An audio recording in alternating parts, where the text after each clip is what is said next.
رسميا رئيس الجمهورية عبد المجيد تبون يعلن الحداد الوطني في الجزائر لمدة 3 أيام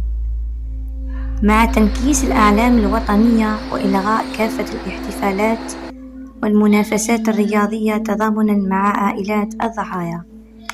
الفاجعة جاءت إثر حرائق عنيفة ضربت شرق البلاد، لا سيما جيجل بجاية وتيزي وزو،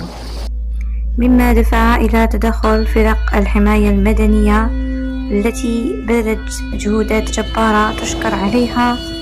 لكن نقص الإمكانيات حال دون إخمادها، مما أدى إلى انتشارها إلى مناطق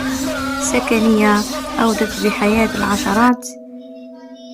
رحمة الله عليهم، وتم إخلاء تلك المناطق لتفادي خسائر أخرى.